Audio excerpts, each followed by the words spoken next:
Ladies and gentlemen, King and Queen of the Ring has concluded. Ryan and myself will be going over the show and give you all our thoughts on the PLE. So sit back, relax, and enjoy the show. What's going on, Ryan? What is up, y'all? We are getting ready to get back into another banger episode. I had a lot of fun watching King of the Ring. King and I Queen of the definitely Ring, did sorry. too. We watched it a little later than everyone else, but we still watched it. Oh yeah, of course we did. It was pretty fun. But during the countdown, we saw Dom Dom and Liv kind of having a little face off like he kind of shut out a little or a few weeks ago. Right. And Dom was there basically like, hey, I'm here to make sure you don't hold the women's championship any longer because Right. he was there for it. Right, that's basically all that's what he says he's there for. Do we believe him? I don't know. Later on we saw something that's kind of sketchy. I'm not sure if I That's believe what you, I'm Dom Dom. saying. So I mean, there was that. Yeah, like I said, he told her he basically flew there so she couldn't win the title. And what'd she do? She won the title You won the title. because actually we'll get into that when we do. Yeah. Let's But go ahead and we get also right back got into the match card. yeah, Or we actually what else we you got got? some news actually. During not Clash of the Castle, during the King and Queen of the Ring, Triple H announced that Drew McIntyre is medically cleared and that Damian Priest was willing to put up his World Heavyweight Championship at Clash of the Castle versus Drew McIntyre. And this is where we see McIntyre win it. So he can Oh, quit his for sure. bitching, quit his complaining. But he's not going to have his WrestleMania moment per se, but it's still going to be a huge moment being in Glasgow, Scotland, his hometown. Oh my gosh, yes. Bro, I'm so excited that that got made official. They got made official like during the actual show. I think the crowd thought that that was happening on that night Yeah, since they went nuts. absolutely bonkers. Which was great. But let's just hit it right into the match card. I mean, let's get right into the down and dirty. Get I mean, we saw right into the pre-show. matches.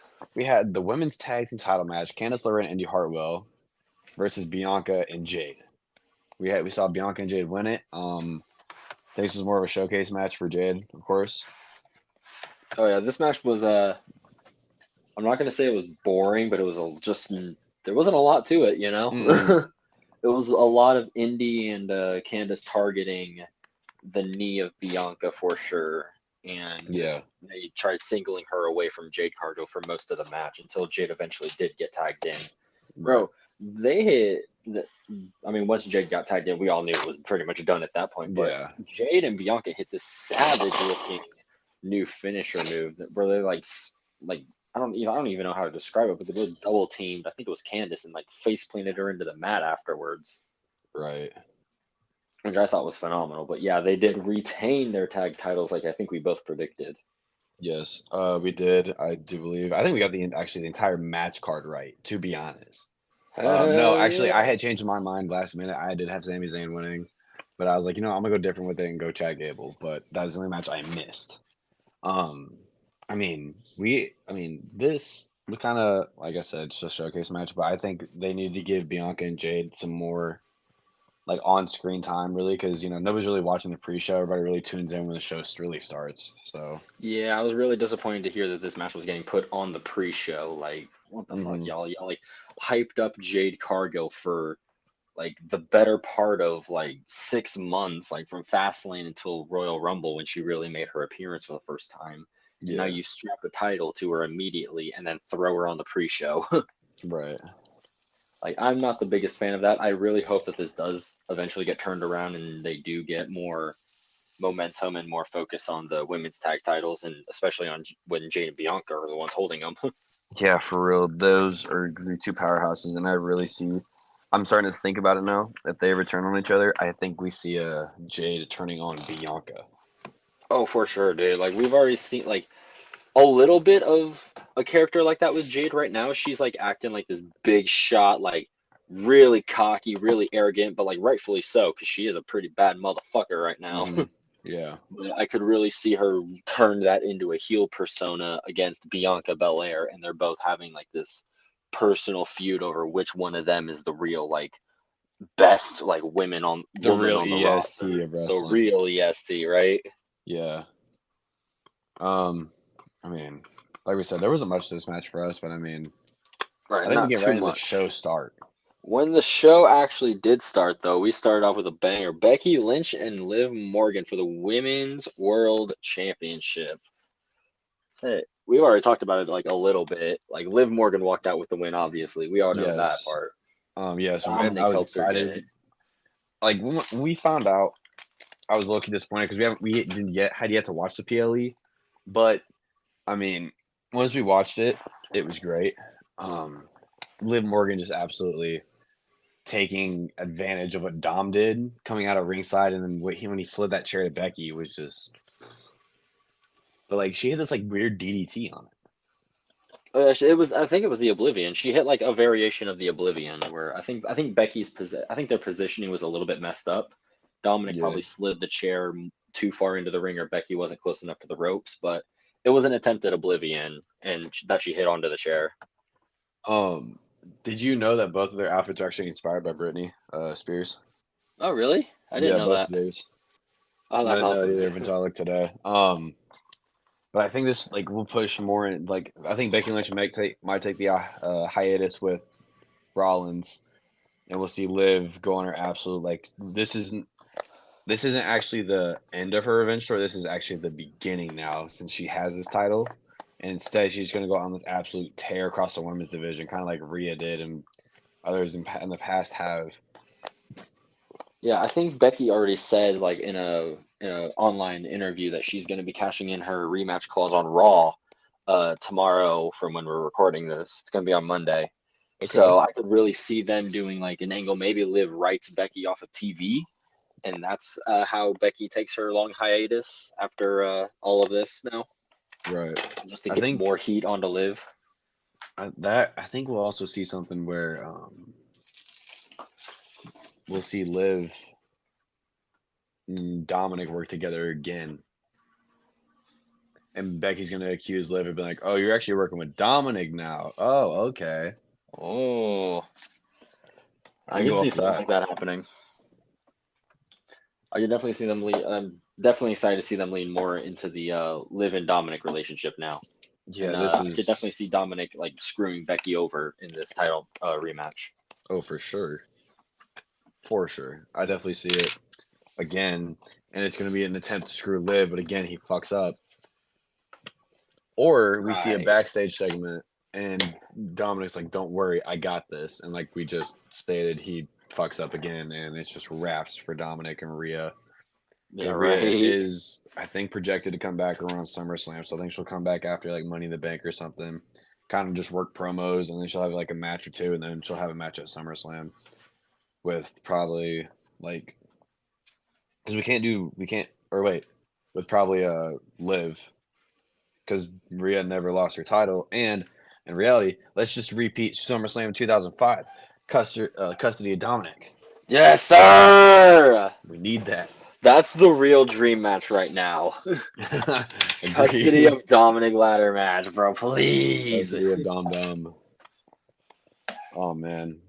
That'd be Everyone, awesome. let's move into the Intercontinental Championship match. To the It's Sami Zayn Intercontinental. versus Chad Gable versus Bronson Reed. QR code. We'll get to that when we do. But we saw Otis clothesline Chad Gable. That was really the kind of like the big point of the match. Like we did see that. Like so when Otis clothesline Gable, we saw Sammy go in and hit the hula kick on Bronson Reed and just end it. Which I was really surprised Bronson Reed didn't kick out and Sammy was gonna have to like do something else do some crazy to help beat him. But in reality, he didn't have to at all, which I did like. It was a hell of a match, though. I will say I liked This all was three a of those hell of a men in match. the I would ring. say this is arguably match of the night. This is pretty fun. I liked it. Oh man! Then what was going to be your match of the night had a controversial ending, which we will get Oh to. my god. Oh my god. But what did we see with Bronson Reed? Do we see him get pushed to get this Intercontinental title off Sammy, or is he going to take it off Chad, or what is going on with him? Because right now he kind of just feels like a third wheel in this whole situation with Gable and Sammy. He definitely does feel like a third wheel, and I don't really know where we go with Bronson from here, honestly. Yeah. I would love to see him get a mid card title run. I would love to see him go through something like big like that. Like I definitely want to see more of a spotlight get put on him. Right. I agree with that. I think he deserves something. Yeah, So, yeah, I would love to see something like that. but But yeah, sorry, I was getting interrupted no, there. you're good. It's kind of But I mean, I think with that, we move into the Queen of the Ring match. We saw Lyra Valkyria versus Nia Jax.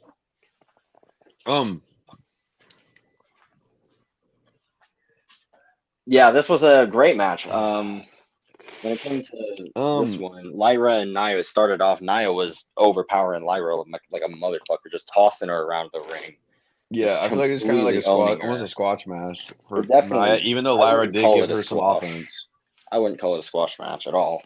But Nia was definitely playing powerhouse here with Lyra pulling a great babyface Mm-hmm. underdog performance here. She tried to go for the Nightwing a couple times. Nia kept spamming, like trying to go for the Annihilator throughout the match, which Lyra was smart to that. She kept dodging it and rolling away from it. Mm-hmm. But the finish to this match I thought was fucking awesome, bro. Like Go for Lyra a power bomb and just boom.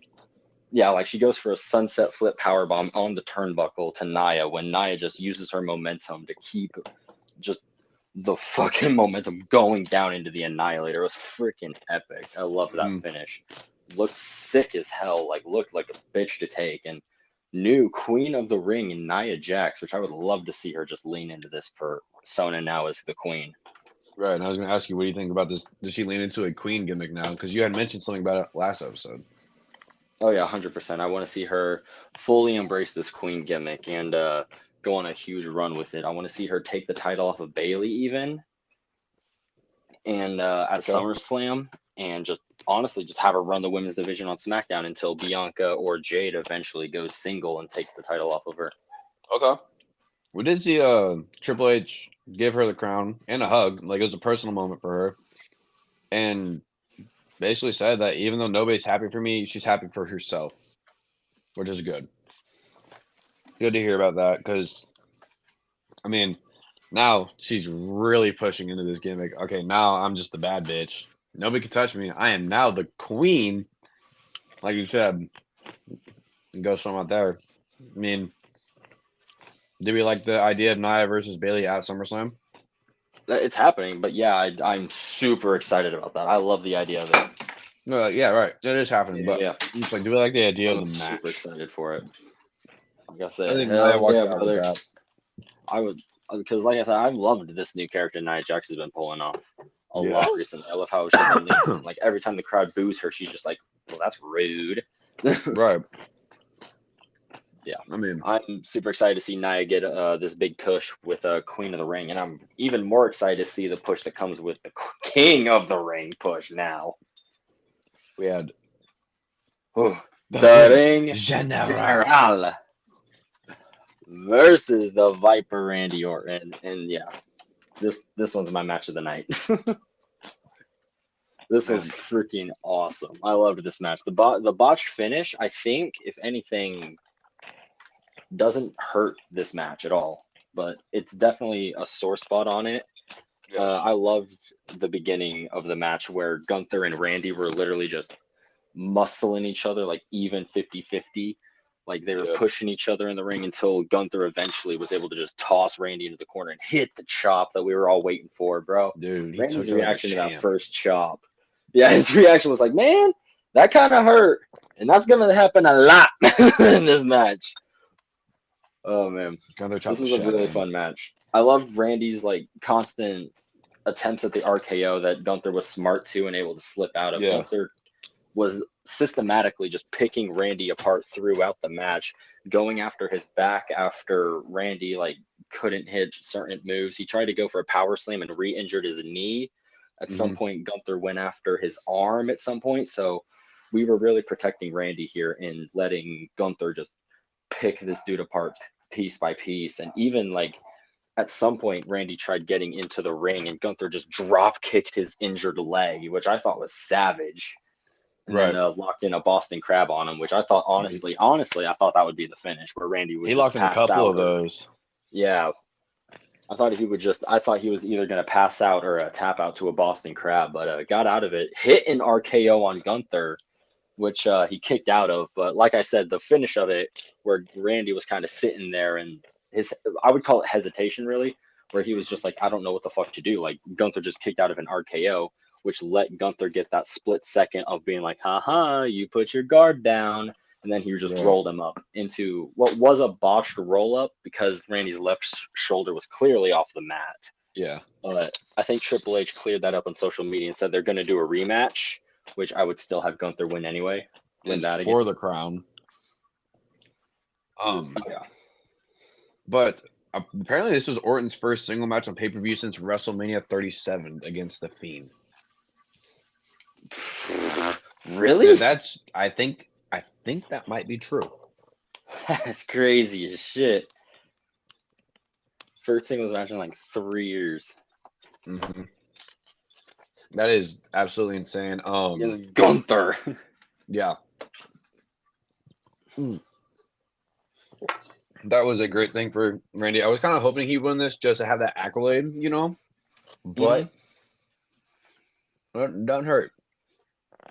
No, dude, I am unbelievably excited about Gunther winning this match. Like he's gonna go on to SummerSlam to just hopeful. I don't even know who he fights at SummerSlam now, because if you have Drew McIntyre get the big win, and unless you don't have Drew McIntyre get the big win in Glasgow, Or no, hear me out. Or you do have McIntyre get the big win. McIntyre goes against Gunther at SummerSlam, and who comes up and fucks over McIntyre?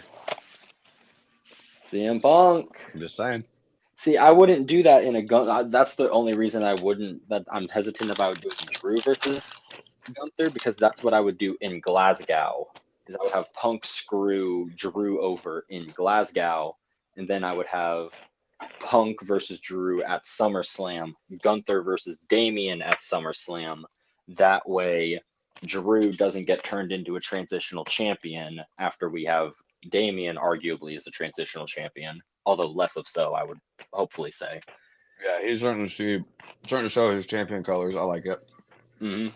Yeah, he's gonna at that point he'll have a couple title defenses under his belt, so he'll be hopefully considered credible at that point. It all depends on how he actually carries himself to that point. But Yeah. there's no shot that if it's Damian versus Gunther, that Damian walks out with that belt. Oh yeah. We already There's know. just no shot. We already know him. Oh yes, but 1000%, I would love to see Gunther fucking just dominate and win that world title after winning this tournament now, and go on have the best 2024 possible, where he goes, I entered the year as the longest reigning intercontinental champion ever. I won King of the Ring. I won the world title, and now what? I'm on top of the world, bitches. I dare someone to take me down. The King General. The King General Gunther. I can't wait to hear Pat McAfee's voice say that tomorrow. The I King General. Bro, I'm so excited for that. It's gonna be great. But I am super disappointed that Gunther can't jump brands to SmackDown to take on the still undisputed WWE champion Cody Rhodes at SummerSlam, because I think that match would be awesome. But speaking of Cody, he fought Logan Paul at King of the Ring, and he did retain I almost said the United States title, but that wasn't on the line in this match. He retained the undisputed WWE title against Logan Paul, and what was honestly a really fun match, Agreed. My favorite moment was when Corey Graves stepped in for Michael Cole. That was probably my favorite moment. Right, where Logan grabbed the brass knuckles off of one of his goons in the fucking audience, and Paul, he gets an argument with Cole. Mm-hmm. Dude, I thought Corey was gonna do more than just step in there. I thought he was gonna sock Logan or something. You know he's I thought, cleared, right? I thought Logan would hit Corey. You know that Corey's cleared, right? I did not know that Corey was I just cleared, found out but today. it'd be awesome that if he did get involved physically, like more than just shoving around like that. I think dude, if we saw Corey Graves make an in-ring return, oh my god. Corey Graves takes the title off of Logan. Like, I'm not saying I've ever seen Corey Graves wrestle. I was unfortunate enough not to be able to, but I heard he was a very good in-ring wrestler. He's very safe as well in the ring. Oh yeah, dude. Someone else who's a great in-ring wrestler, Logan freaking Paul in this match, bro. He gave another like annoyingly great performance against Cody Rhodes in this match. It was really a showcase of like Cody Rhodes with his technical like experience over Paul being like low. Like Cody's a professional wrestler. He was born and raised in this business, so he knows his way around that ring better than anyone. But Logan definitely showed that he wasn't just a pushover anymore now. I think this is, I don't know exactly, but this is his 10th or close to his 10th WWE match, like since he started. But so he's definitely starting to show that he's no longer a pushover. Like he's not an inexperienced worker now. So he started working Cody's ribs over with boxing punches and stuff. Mhm. Once he eventually got the brass knuckles, he whammed Cody in the ribs with it. So he was, That upset me. I was like, bro, he just, I knew it was coming, but I was like, I was like, bro, you little bastard. But Little speaking rat of Corey boy. Graves, he got cleared in January of 22, supposedly. Ooh, well, So yeah, Corey. it's literally just up to him at this point. I think it's more like the Big E situation because it's both like neck He issues. might be more happy as a commentator at this point. I think he's really good as a commentator. I messed up the word commentator, but commentator. I do like him as a commentator a lot. Probably my favorite camera angle though was that when Logan hit that frog splash on Cody through the announce table. It was perfect. Like I don't know how, man. That was absolutely insane. They had two really cool moments like that. I think the first one came when Cody did the Cody cutter onto the announcer's table when Logan Paul was standing on it, where Cody kind of bounced off of the barricade and hit the cutter onto Logan. Yeah, that one also gave a really cool like overhead view of that landing on the table, which makes me think that maybe that table was supposed to break, but who knows? But that was also really cool. Yes, that's what I think. I mean, that you have like it's kind of like catching. It's like a flying RKO down there. Is what the Cody. It is, yeah. It's really freaking cool. It's not as awesome as the RKO because the RKO could just be hit from out of nowhere, and Cody has to do a springboard for it. But it's pretty fucking epic when it's hit like that. But you just mentioned like coolest moment of the match was that 360 camera angle from the drone while Logan was perched on the top rope. That was awesome. I definitely agree. I mean, shit, dude. It is. This was actually a load. I would say this is damn near a loaded PLE, and it was very good. Yeah, it was. Each match was consistently good, I would say. Yeah, I was happy to see all the stars can make their like I think Candice LeRae and Indy Hartwell will go somewhere at some point. Even same with like Lyra, dude. They're gonna be so good in the future. Like they're the future of this business. Oh, 1000%, bro. Like Valkyria should be a women's world champion within the next 2 years. Like, dude. Oh yeah. They got some stars on their hands in the making right now. Especially with like the reaction that Lyra got when she came out, like on this PLE. Like that was freaking epic. She had an insane reaction. Oh hell yeah. But there was something we did not get. I got King of the Ring, which is okay. This was disappointing. I was a little upset, but I just had to I got a little reminder we just got to stay with it. Like it's almost gone. It's almost done. We're almost done. We almost have this done. Let's just rock out. Let's do this. So let's get in the local howdy area of the PLE where we saw no one, like we said. Turns out Joe Gacy actually streamed the Friday before the PLE, so obviously I think that's where we did. That's where we knew. But the what is this called? The URL was Rainerius, which is the patron of Saint Pisa and patron of Saint Travelers. Its feast day. The feast day is June 17th. That's the Monday night after Clash at the Castle. There might be something special happening that night, but I mean, I don't really know. I would hope so, man. Like they were teasing this date, the 25th, weren't they? And like nothing happened. Yeah, but I will say I think these are all starting to become big clues. So once we get into the Raw and SmackDown next episode, I will explain a lot more into this. But if you went to the URL, you saw a video. It opened with the phone dial, and then it was a loading symbol with the Nightbird in the center, which is we've seen Nightbird, but then a bunch of Pluto drawings, and then a connected appeared across the screen. But right after we saw that, it was a bunch of zeros and ones. There was one that was actually a Pluto symbol instead, but it translated to "Hello Rhaenyra." Okay, could we see Rhaenyra as a character, or what is so special about June 17th? I have no idea. I mean, Hopefully that's where everything starts showing up at. I Before these agreed. motherfuckers appear. But with that, I think we ended up and actually we flashed to the car from when we saw the video of them driving with the notes, and the Nightbird symbol was there as well. But we cut into someone else's house. They were playing WWE 2K24 as Bianca Belair versus Bayley. It was Extreme Rules, the same Extreme Rules we saw Bray Wyatt return, but the real life match was a ladder match. So, and then the guy who's taking the video is going over just like outside because he hears something, and like it seemed like a front porch area to me, but there's a second screen in the bottom right, and it looked like Nikki Cross as the therapist. But if you looked real close, it looked like a news report of the therapist missing that we saw in the newspaper. Very similar. But the voice of the person in the video is believed to be former NXT star Killian Dane, who was a part of Insanity, it was a group back in NXT, and he's also the husband of Nikki Cross. Ooh. We saw a Pluto symbol again, and then we saw a little bit of hello.